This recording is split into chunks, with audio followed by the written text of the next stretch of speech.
የከሸፈው የድብቁ ማህበር ሴራ። በአንድ ወቅት የአሜሪካን መንግስት ሆን ብሎ ሴራ ጎንጉኖ ዜጎቹን ወደ ጦር ሜዳ ለመላክ አቅዶ ሲያሴር ነበር ብንላችሁ ታምናላችሁን? አሜሪካን ሌላ ሀገርን ለመውጋት ምን ያህል ርቀት ትጓዛለች? ይህንንስ ድርጊቷን በምን አይነት ፕሮፓጋንዳና ሴራ ትሸፍናለች? የዓለምን ፍትህና ሰላም ለማስጠበቅ በሚል በምትወስዳቸው እርምጃዎቿ የሌላ ሀገር ንጹሃን ህዝቦችን አልነካችምን? በዓለም መድረክ ላይ ንጹህና ፍትሃዊ ለመምሰል ምን ያህል ትተውን ይሆን? ጤና ይስጥልን። አሁን የጠየቅነውን ጥያቄዎች ለመመለስ በአንድ ወቅት በናሽናል ሴኩሪቲ ኦፍ አርቺቭ ማህበራዊ ድረገጽ ላይ ለህዝብ ስለተለቀቀው ሚስጥራዊ ሰነድ ኦፕሬሽን ኖርዝውድስ እናውራ። እንደ አውሮፓውያን አቆጣጠር በ1962 በመከላከያው ኃይል ጀነራሎቿ የተቀረጸ እቅድ በጥብቅ ሚስጥር የሚያዝ የሚል ዶክመንት ለፕሬዝዳንት ጆን ኤፍ ኬኔዲ እንዲፈረምበትና እቅዱም እንዲጸድቅ ተሰጠው። በከፍተኛ ሚስጥር የተያዘውን ሰነድ ኦፕሬሽን ኖርዝውድስ ፕሬዝዳንት ኬኔዲ አገላብጠው ከነበቡ በኋላም አይናቸው ያየውን ማመን አቃታቸው። ምን ማለታችሁ ነው? ይህንንማ በፍጹም አላጸድቅም በማለት ፕሬዝዳንቱ ተልእኮውን ውድቅ አደረጉ። ስለ ሚስጥራዊ ሰነድ ይዞታ ከማውራታችን በፊት ወደ ኋላ መለስ ብለን እቅዱ ስለተነደፈበት መንስኤ ትንሽ እናውራ። በጊዜው ፊደል ካስትሮ የኩባ መንግስት ነበረ። አሜሪካን ለኩባ በነደፈችላት እቅድ መሰረት ልትሄድላት ስላልቻለች ከኬኔዲ በፊት የነበሩ የአሜሪካን አስተዳደሮች ፊደል ካስትሮን አልወደዱትም። እንደውም እሱን አውርደው የሚመቻቸውን ለመሾም ተደጋጋሚ የግድያ ሙከራ አቀነባብረውበት ነበረ። እንዲሁ በተለያየ ጊዜ መፈንቅለ መንግስት እንዲደረግበት ሽፍቶችን አሰልጥነውና አስታጥቀው ልከውበትም ነበረ።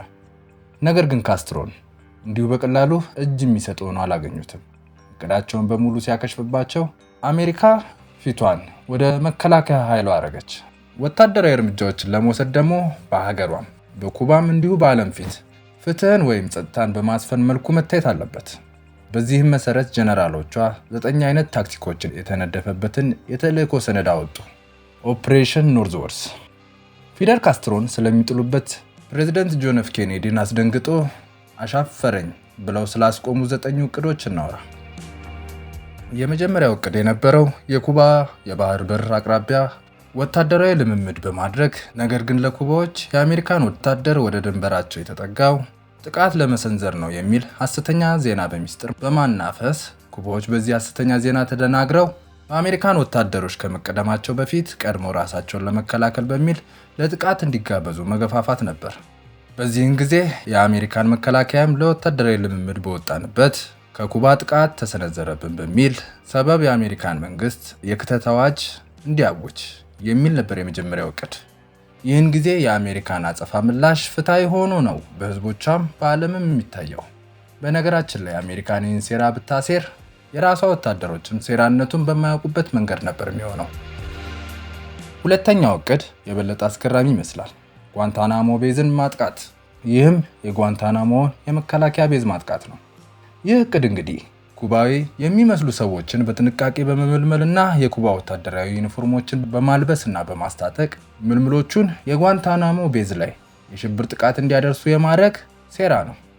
ጀቶችንና የጦር አውሮፕላኖችን በፈንጂ በማፈንዳት የወታደር ማረፊያና የመሳሪያ ማከማቻ ካምፖችን በተቀጣጣይ ፈንጂ በማውደም በካምፑ ቅጥር ግቢ ውስጥ የተኩስ ሩምታዎችን ማሰማትን የመሳሰሉ ሴራዎችን ማቀነባበሩን አካቷል።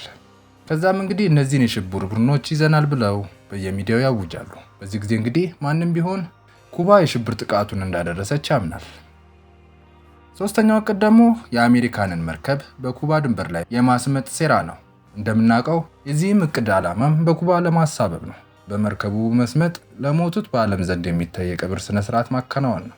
ነገር ግን እቅዱ ላይ የሰፈረው ቀድሞውኑ መርከቡ ሲሰምጥ ሰው እንዳይኖር ተደርጎ ነው። የኩባ ባህር ኃይል ነገሩን ለማጣራት ወደ መርከቡ ሲጠጉ በሪሞት ፈንጂ መርከቡን ማጋየት። የዚህን ጊዜ ከአሜሪካን የሚጠበቀው የኩባ መንግስት መርከቤን አፈነዳሽ ብሎ ጣቷን ወደ ፊደል ካስትሮ መቀሰር ብቻ ነው። በእቅዱ መሰረት መርከቡን ለማፈንዳት ያቀዱት የዓይን እማኝ ከርቀት ለማየት በሚችልበት መንገድ ነው። አራተኛው እቅድ ስደተኞችን ጭኖ በኩባ ባህር አቋርጦ ወደ አሜሪካ የሚሄድ ጀልባ በማፈንዳት የኩባ ወታደሮች እንዳፈነዱት የማስመሰል ነው። የጥቃቱ ፍንዳታም እውነተኛ ሊሆን ይችላል፣ አሊያም ደግሞ ሲሙሌሽን።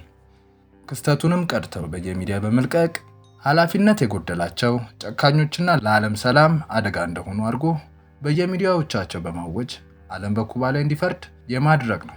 በመቀጠልም ለዓለም ሰላምና ደህንነት ስትል ይህን ክፉ ተግባራቸውን ለማስቆም በሚል ሰበብ አሜሪካን ሀገረ ኩባን የምትከብበት እንዲሁ ዘልቃ የምትገባበት መንገድ ነው። አምስተኛው የድብቁ ማህበር ሴራ ደግሞ በኩባ ድንበር ዙሪያ ካሉ ሀገራት ጋር ግጭትን መቀስቀስ ነው። ይህም የጎረቤት ሀገሮችን ሰብል በእሳት በማውደም የተለያዩ የጦር መሳሪያዎችን በኩባና በሌሎች ሀገር ድንበር ላይ በማራገፍ ኩባ ከጎረቤት ሀገሮች ጋር ለነገር የተጋበዘች ማስመሰል ነው። እንዲሁ ህገወጥ የመሳሪያ ንግድ ላይ እንዳለች የማስመሰል ሴራ ነው። ይህንንም የኩባ ድርጊት እንደሆነ በማሳመን በየሚዲያውም የማሳወጅ ነው። ስድስተኛው እቅድ የነበረው የአሜሪካን አውሮፕላን ላይ የጠለፋ ሙከራ እንደተደረገ የማስመሰል ነው። የዚህኛው እቅድ ደግሞ አሜሪካንን ህዝብ ጭኖ የሚሄድ አውሮፕላን ላይ ሆን ብለው የኩባ አየር ኃይል በሚመስል አውሮፕላን የሃይጃክ ወይም የጠለፋ ሙከራ የማድረግ ነው። መጥለፍ ሳይሆን ሙከራ እንደተደረገባቸው እንደሆነ ማስመሰል። በዚህ እቅድ መሰረት እንግዲህ ህዝብን አሳፍሮ በበረራ ላይ ያለው አውሮፕላን ፓይለቱም ሆነ የተሳፈሩትም ስለ እቅዱ የሚያውቁት ነገር ስለሌለ የጠለፋው ሙከራ ሲደረግ ፓይለቶቹ ለኢንተርፖል የድረሱልኝ ጥሪ አሰምተው አውሮፕላኑን ወደ ቀረባቸው ኤርፖርት ለኢመርጀንሲ ያሳርፋሉ። የእቅዱ ዓላማ ኩባ የሽብር ሀገር ነች ብሎ ለመፈረጅ እንዲያመች ነው። ሰባተኛው እቅድ ከስድስተኛው እቅድ ጋር ተመሳሳይ ሆኖ ነገር ግን ጠለፋው እንዲካሄድ በማድረግ ተሳፋሪዎችም ሆነ ፓይለቶቹ እንዲሸበሩ የማድረግ ሴራ ነው። ስምንተኛው እቅድ ደግሞ ወሰብሰብ ያለ ነው። ነገሩ ምንድነው?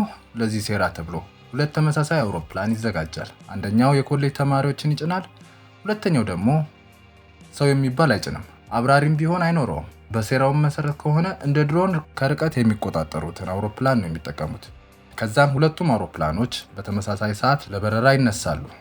ተማሪዎችን የጫነው ለሙከራ ስለሆነ ተመልሶ ሲያርፍ የድሮኑ አውሮፕላን ደግሞ ቀጥታ ወደ ኩባ እንዲያቀና ይደረጋል። በነገራችን ላይ የድሮኑ አውሮፕላን ዓላማ ተማሪዎችን የጫነ ለማስመሰል ነው።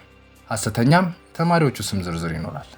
የድሮኑ አውሮፕላን የኩባ አየር ድንበር እንደደረሰም ቀድሞውኑ የተቀዳ ሐሰተኛ የደረሱልኝ ጥሪ ስላለ ሲግናሉ ለኢንተርፖል ይለቀቃል። ብዙም ሳይቆይ ወዲያው የድሮኑ አውሮፕላን አየር ላይ እንዲፈነዳ ይደረጋል። ያው ለዚህ ዓላማ ሲባል በሲግናል አሊያም በሪሞት የሚሰራ ፈንጂ ይጠመድበታል ማለት ነው። ከዛም እንግዲህ ኩባ ለቫኬሽን ብለው የወጡ ተማሪዎችን ጨረሰች ብላ አሜሪካ ለዓለም በየሚዲያዎቿ ታውጃለች። ዘጠነኛውና የመጨረሻው እቅድ የነበረው 4 የአየር ኃይል አውሮፕላኖችን ተጠቅመው አንደኛው አብራሪ ብቻ ስለዚህ እቅድ እንዲያውቅ ተደርጎ ለተቀሩቱ ምናልባት ከኩባ ጥቃት ቢሰነዘርባችሁ እንኳን አይታወቅምና ታጠቁ ብለው ያስታጥቃሉ። እቺ እንግዲህ የሳይኮሎጂው ጨዋታ መሆኗ ነው። በኩባ ድንበር አቅራቢያ አራቱም የአሜሪካን ኃይሎች የበረራ ልምምድ እንዲያደርጉ ይደረግና ሚስጥሩን የተነገረው አብራሪ ከሌሎቹ ተነጥሎ በመብረር በድብቅ ያርፋል። በመቀጠል ለኢንተርፖል እና ለጓደኞቹ የሜዴ ወይም የድረሱልኝ ጥሪ ያደርጋል። ከኩባ አቅጣጫ እየተተኮሰበት እንደሆነ ተናግሮ የሬዲዮ መገናኛውን ያቋርጠዋል። በመቀጠልም የአሜሪካን ሰርጓጅ መርከቦች የአውሮፕላን ቁርጥራጭ አገኘው ብሎ ለዓለም ያሳያሉ። በዚህ ጊዜ የአሜሪካን ሚሊታሪዎች ሳይቀር አይናቸው እያየ በሴራው ይሸወዳሉ። አሁን እንግዲህ ይሄ ሁሉ ሴራና ቀመር ፊደል ካስትሮን ከስልጣን ለማውረድ አሊያም ጭራሹኑ ከምድረ ገጽ ለማጥፋት የታቀደ የድብቁ ማህበር ሴራ ነው። በተለምዶ ኢሉሚናቲ የምንላቸው ማለት ነው። ነገር ግን እቅዱ በተግባር ላይ ሳይውል በኬኔዲ ምክንያት ከሸፈ እንጂ። መርሳት የሌለብን ሲአይኤ ብቻ ከ600 ያልተናነሱ የግድያ ሙከራዎችን በፊደል ካስትሮ ላይ አርጋበታለች። በብዙዎቻችን ዘንድ አሁንም ድረስ ፊደል ካስትሮ የሶሻሊዝም አቀንቃኝ በመሆኑና ለካፒታሊዝሙ ስርዓት ባለው ጥላቻ ነው ከአሜሪካን ጋር አንገት ለአንገት የተናነቀው ይባላል። ጥያቄው ግን አሜሪካን እውነት ለኩባ ህዝብ ነፃነት ስትል ብቻ ከ600 ጊዜ በላይ ካስትሮን ለመግደል ታገለች ቢባል የሚዋጥ ምክንያት ነው? ወይስ ካስትሮ አፍሪካን ከምዕራባውያን ካፒታሊስቶች ሀብት ብዝበዛ ነፃ ለማውጣት ሽንጧን ገትራ በመርዳቷ ነው? ነገርን ነገር ያነሰዋልና የኩባ ምድር በተፈጥሮ ማዕድ የተንበሸበሸች ነበረች። እንደ ነዳጅ፣ ኒኬል፣ ኮባልት፣ ኮፐር፣ ብረት፣ ወርቅ እንዲሁም ለተለያዩ ቴክኖሎጂ ግብዓት የሚውሉ ሬር እርዝ ኤሌመንት ተፈጥሮ ችራቸዋለች። እነዚህ ድብቁ ማህበር የተፈጥሮ ማዕድን ባለበት ሁሉ እጃቸው አለ፣ አሊያም እጃቸውን ማስገባት ይፈልጋሉ። ቀድሞውኑ ስለ ህዝቡ ምን አግብቷቸው? ጨዋታው ካፒታሊዝም ነዋ። ኢሉሚናቲዎች በመንገዳቸው ገብቶ እንቅፋት የሆነባቸውን ሁሉ አይምሩም፣ ከምድር ያጠፋሉ። ፕሬዚደንት ጆን ኤፍ ኬኔዲስ ቢሆን በእጃቸው ሰለባ መሆኑ መች ቀረለት? ህዝብ ባለበት በአደባባይ አይደለ በአልሞ ተኳሽ ያስወገዱት? ከሰሞኑን የትራምፕ አስተዳደር የዛሬ 62 ዓመት ስለተገደሉት ፕሬዚደንት ጆን ኤፍ ኬኔዲ በሲአይኤ እና በኤፍቢአይ በሚስጥር የተያዘውን የግድያውን ሴራ በይፋ እናወጣለን ብለዋል። ለማጠቃለል ያህል ዓለማችን ምን ያህል ይህን መሰል ሴራ አስተናግዳለች? ምን ያህል መንግስታትስ በእንደዚህ አይነት እቅድ ተገለበጡ? ምን ያህሉ ሀገራትስ በድብቁ ማህበር ምክንያት የጦር አውድማ ሆኑ? የሚሉ ጥያቄዎች የሁላችንም ናቸው። እድሜ ይስጠን እንጂ በጨለማ የተሰራው ሴራ በብርሃን መጋለጡ መች ይቀርና። ስለነበረን ቆይታ ከልብ እያመሰገንን ጥያቄና አስተያየታችሁን ኮሜንት ላይ አስፍሩልን። እንዲሁም ላይክ፣ ሼር እና ሰብስክራይብ በማድረግ አበረታቱን። ቸርን ሰንብት።